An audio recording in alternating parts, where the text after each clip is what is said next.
Coming up on KCCI 8 News Close Up, tackling the issue of homelessness in Des Moines. The largest school district in the state is seeing a rise in students and families without a stable place to call home. The issues that this creates in education and how the district is stepping up to help. Plus, the nonprofit that's helping to fill the affordable housing gap in Des Moines with a tiny home village. How long that's been in the works and how soon Iowa's most vulnerable population could potentially move in. This is Iowa's news leader. This is KCCI 8 News Close Up. Good morning. Thanks for joining us for KCCI 8 News Close Up. I'm Chief Political Reporter Amanda Rooker. Well, as families got together for Thanksgiving this week around full tables and warm homes, hundreds of people in Des Moines faced a very different reality. Housing insecurity is on the rise in our community, meaning many families don't have a stable place to call home right now.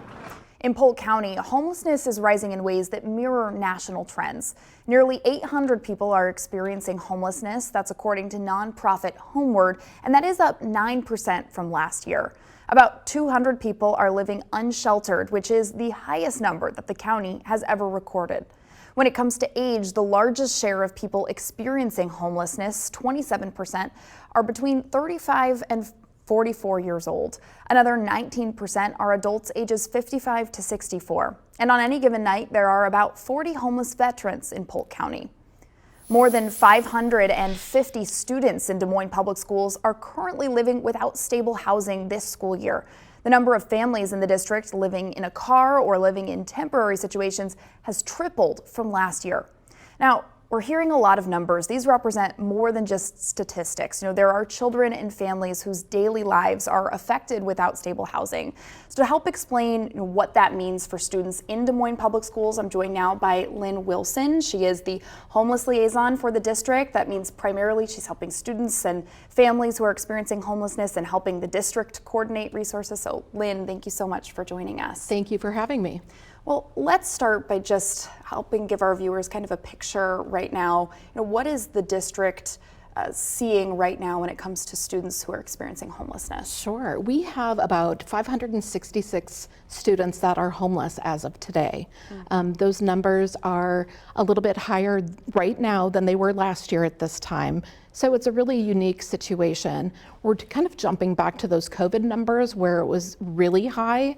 I foresee that we're going to reach that number by the end of the year.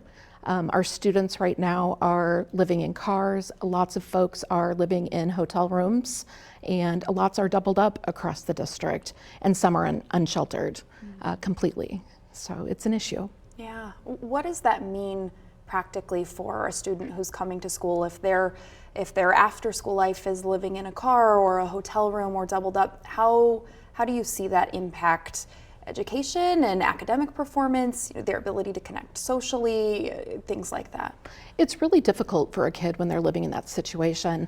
I think that the mental taxing, that has on a child and their well-being, they're not necessarily ready to be in their seat, ready to learn. A lot of kids are coming to school hungry. Many of them may not be clean, which leads to a lot of other issues with bullying and that kind of attention that they might be getting. But kids are frequently absent. They're very mobile in the community, so they might be living in one place today, but tomorrow night they're sleeping in another place. So there's a lot of families that are couch hopping with friends and family to be able to try and make it in our community. What are some of the signs that teachers and staff are looking for when they're trying to identify someone who may be experiencing homelessness? Sure. We try and teach our teachers to look for those signs, which would include kids that are coming to school hungry. They might have soiled clothing or be wearing the same clothes for several days in a row. Lots of kids might come and they're tired. If you're living in a domestic situation where there is violence and mom and dad have fought all night, you're not going to be ready for school. It's going to be a situation where a child is going to be tired. So those are some of the main signs that people watch for when we're looking for that kind of sign. Mm-hmm. Is there anything that you wish more people understood about the students and the families that you serve? Yes, I think people need to understand that homelessness does not discriminate. It's not a political issue. It doesn't matter what side you fall on. It doesn't matter what race or color you are. It's hard out there. Things are expensive, and it's our kids that are, kids struggle. You know, kids are living in situations where it might not be safe and secure, and it's not stable. We want people to understand that these are kids, and the kids that experience the trauma today are very resilient, but it's also creating adults that might have mental health issues and other problems down the road. Right, which then leads to, down the line, those kids that are, you know, learning and, you know, going out into our community. Absolutely. Just the ripple effect of that. Right.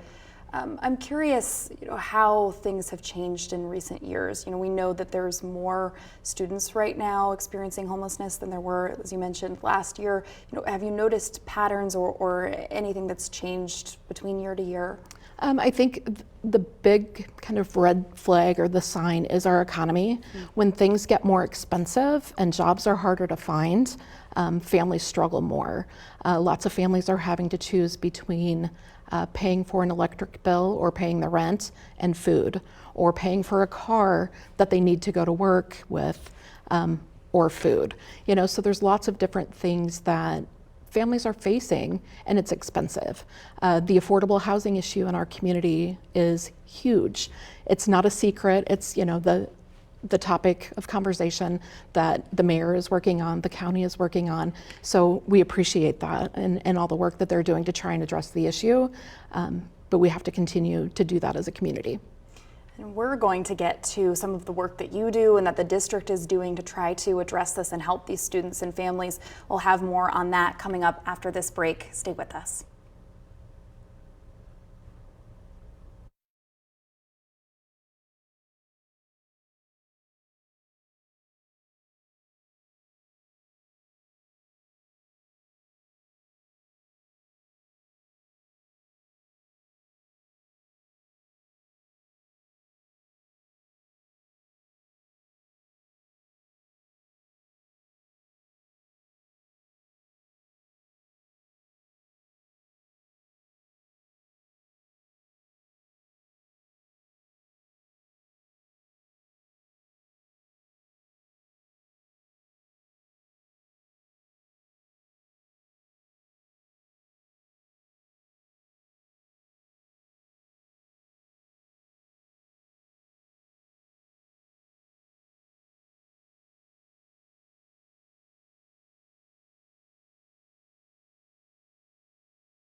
Welcome back to Close Up. This morning, we're taking a closer look at homelessness as the largest school district in our state is seeing a rise in students and families who don't have a stable place to call home.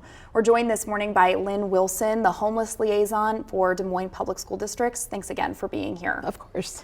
So we've talked a little bit about what the district is seeing, what homelessness looks like in Des Moines Public Schools right now. Walk me through the work that you do and that the district is doing to try to assist these students and families. Each school district has to have a homeless liaison. So we're mandated by the federal McKinney-Vento Act to have that position in school. So every school district has one across the state of Iowa and the United States. So under that, we are responsible to make sure that we're removing barriers that students face. That could be transportation. It could be making sure that they can stay in their neighborhood school even though they are mobile and living outside of those school boundaries. We try and make sure that they have the clothes that they need and access to different community resources that are important to their success. And we know that right now shelters are struggling with capacity. How does that impact the students that you serve? We have a lot of kids in shelter right now. Those numbers are actually higher, I think, than they've ever been as well. 2 weeks ago, when it was our Homeless Awareness Week, I had gotten some information from Primary Healthcare Centralized Intake, and they had 130 individual adults that were homeless at the time and had done intakes. With that came about 350 children. So those numbers are very high, and we work with all of those partners to make sure that we're connecting them to services that we know as quickly as we can, and then help them to have that success and make sure that they're coming to school consistently so that we can address that absenteeism rates. Yeah, are there things that you can do to try to, address the problem of chronic absenteeism with this kind of population specifically? Right. Under the McKinney-Vento Act, we do have to provide transportation if they are homeless and living outside the boundaries. We need to make sure that we're addressing this early and getting kids to school as fast as we can under this kind of guideline. So it's important for us to do that. It's important for us to find those resources in schools. So the Food Bank of Iowa has generously partnered with us, and we have a food pantry in almost all of our schools. We work with primary health care and have medical and dental services on school grounds. So it's providing those resources and kind of that one-stop shop to make sure that kids have what they need to be able to come to school and to learn. And that's what really makes kind of the difference with the attendance, and having that positive connection with some stable people in that school is huge for kids and very important. Are there any gaps that you're seeing between what families need and what is available right now? Housing. We have no beds, essentially, for family shelter.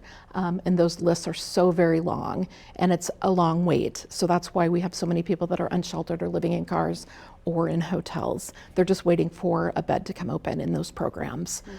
So if there's anything that we could do to increase that housing and the programs that support that would be phenomenal. And then overall, for our viewers who may be watching, who may be wondering, how can I help or what can I do? Are there things that people can donate or get involved with to help the district? Yes. So a big thing that we need at this time is hygiene products. It's always hard, and it's very expensive for families to purchase that, and we don't have the funding to be able to do that. So always helping out with that. We are doing currently drives with laundry pods and quarters, so we can make sure that families have access to laundry facilities and to that resource. We are always in need of different skills. So for example, a family's car breaks down or they pop a tire, it's nice to be able to have a resource or the funding to be able to support helping them to get that fixed and back on the road so that they can go to work, or if they are living in the car, that it is safe and secure. Looking for people who may have some mechanic skills to offer their services. Yes.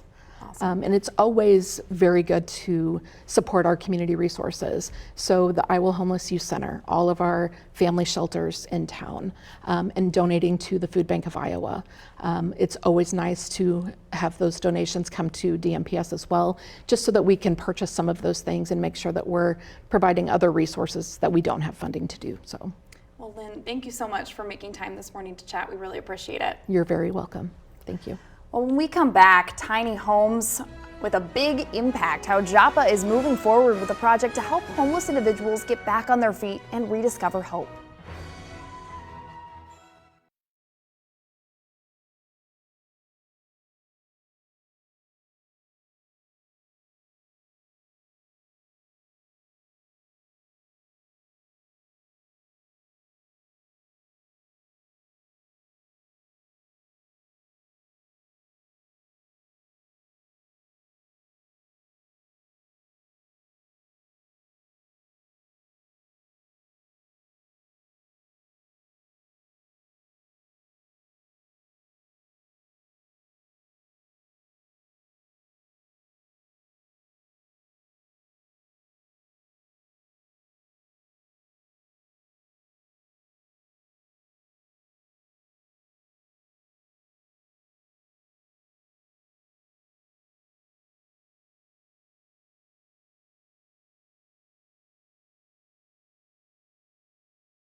Welcome back to Close Up. The number of Iowans experiencing homelessness in Polk County is on the rise, and there is some help on the way in the form of a tiny home village. JAPA is a nonprofit that offers support and hope for the homeless. I'm joined now by Joe Stevens, JAPA's CEO and co-founder. Thanks so much for being here. Thanks for having me. So for people who may hear tiny home village and wonder, what is that? What is JAPA? What's the goal of that? Kind of walk us through what this project is. Sure. Well, for those that don't know, JAPA helps homeless people survive, find housing, and rebuild their lives.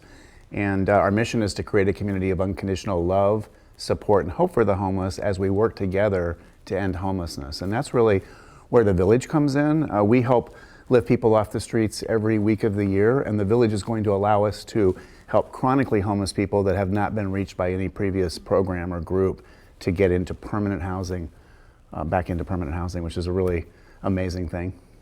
And I think you guys just got the green light right last month for this, for the funding for this to kind of become a reality, correct? Indeed we did. We received unanimous approval from City Council and have been working closely with staff for the last many, many years. And then, you did some research at a tiny home village in Austin, Texas. What ideas are you incorporating from that community or the success from that model that you'd like to implement here? Yeah, we've been studying tiny home villages for 12 years and have visited many across the nation.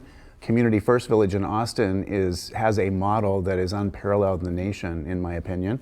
And it helps, they have an 83% success rate at helping chronically homeless people come off the streets and then stay forever. And so we're an official replicator of Community First Village. They've been on all the news shows. If your audience were to Google it, they could learn a lot more about it. But we are standing on their backs, and we're going to emulate that village here in Des Moines, Iowa.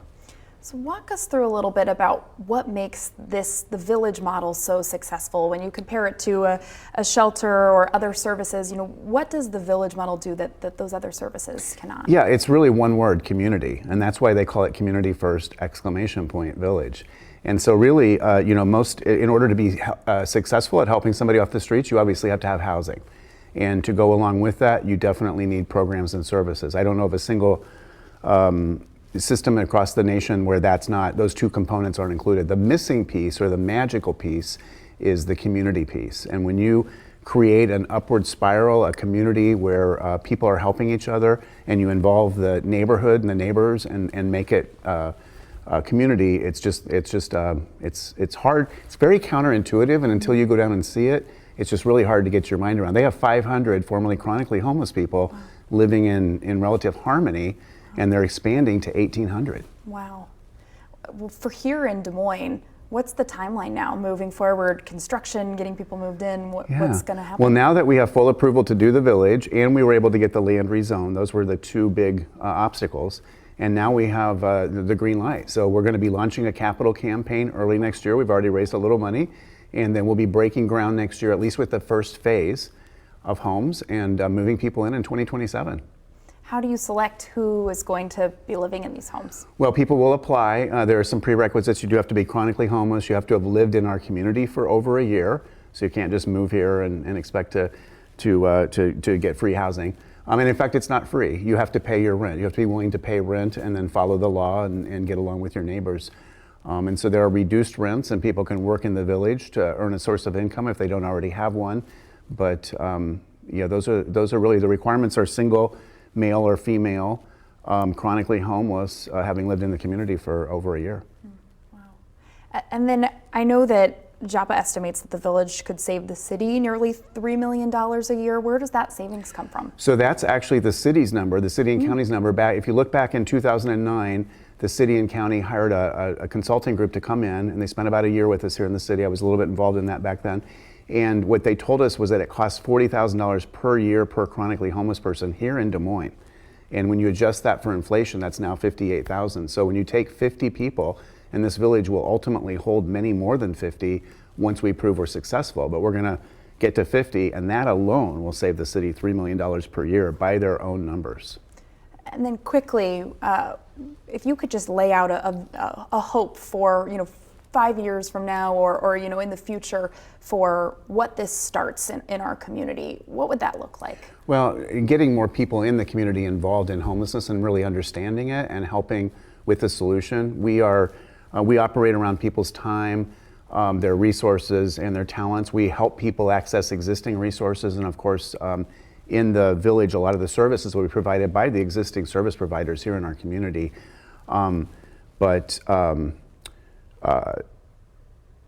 We are going to be open in 2027, and I lost my train of thought. That is totally fine, because we're going to continue this conversation right when we come back. We'll talk Thank a you little so bit much. more about homelessness and all of the other services and education that JAPA provides. We'll be right back after Thank this you, break. Amanda.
Welcome back to Close Up. This holiday weekend, we're recognizing those who may not have a warm table to gather around with loved ones. We're talking about housing insecurity and people in our community, how they're addressing it. This morning, we're with Joe Stevens, JAPA's CEO and co-founder. JAPA is a nonprofit that engages the homeless community and helps people access resources and services, including housing and education. Joe, thanks for being with us. Absolutely. Thank you, Amanda. Now, before the break, we were talking a little bit about the tiny home village that your organization is working on. What is your vision for the next 5 years? Yeah, that we're able to make a major dent in the chronic homeless population here in Des Moines. Those are the people that you see on the street corners and that you've seen maybe over the years multiple times. And while this won't be a solution to end chronic homelessness, that is our mission, and that's what we hope that and we know, based on working with Community First and being an official replicator, and based on our 17 years experiencing helping over 750 people get off the streets, that we will be successful. Yeah, and I want to talk a little bit to you about that work that you have been doing in our community for a while now. I know one thing that's important to your organization is outreach and consistency. Yes. Walk me through a little bit about what that means and why it's so important to not just have a one-time interaction, but to be a consistent presence in someone's life. Yeah, well, it's super important. And so as of December 3rd, we will have been going out on outreach every single week for 9 years. So it's 900 weeks, which is a little over 17 years now. So we've never missed a week from storms or even through the pandemic. We were able to keep serving. So people know that we're there for them if they need us. They know that we're there to develop a relationship and support them in getting back into housing or support them into taking steps forward. And it's just very helpful. People talk about us being their support system, or being, when they do overcome an issue or they do get back into housing, they talk about how JAPA was really there and helped them. And it's not an organization of just staff. It's over 2,000 volunteers contributing over 40,000 hours a year. So it's people like you and I that are getting hands-on involved, which is very much part of our vision. That's wonderful. Well, we are approaching, the winter season, the winter months now. What are some of the most urgent needs that you're seeing going into the winter months? Well, in the winter, of course, here in Iowa, and you can see it with the weather that we're, experiencing, the cold can be deathly. And so one of the things we do is we have a winter heat program, and we make sure, first we work really hard to get everybody off the streets before winter, but for those that have no options, we provide everybody with a nice, safe heater system and propane, propane, a very safe way of delivering fuel to them. And we make weekly deliveries of that fuel and make sure everybody's got heat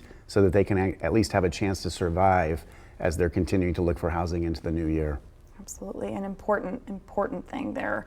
And you also mentioned that you've gotten 750 people, off the streets. I'm wondering if there's a story that stands out to you at all in that time of someone who was able to, help rebuild their life or find stable housing. We're helping an average of 2 people a week off the streets, and many families. And so the stories. One thing I might mention, if I can, is our YouTube channel. We have over 40 documentary stories of people here in Des Moines that have experienced homelessness. And so I would direct people to YouTube. Joppa Outreach is our handle there. But as far as stories go, I think of Matthew, who grew up in a Catholic family, had a stable home, had a tree house and a dog, and then the parents got divorced. He was in a Catholic school, and back then at least he was younger, and people just looked at him. Your parents got divorced, and so it just wasn't really acceptable. And he started to feel like he was outcast, and then that led to just a number of things in his youth where he got put into a home, and eventually that led to homelessness. People are coming out of the foster care system. And a large percentage of people that are homeless did come out of the foster care system or went through that. I think of Jen Jass, who lost twins, had twin boys stillborn. And then shortly after, as she was working as a manager at McDonald's, having got an associate's degree, she got a call one day and her 6-month-old daughter had died suddenly of SIDS. And these things just lead to, so much. I'm sorry to stop you, but there are so many stories here that we'll want to get to. We'll point people to your YouTube page to learn more. Thank you. We really appreciate you making time for us this morning. Thank you so much for having me. We'll have to have you on again. Well, thanks for joining us for Close Up. We'll see you back here next week. Have a great day.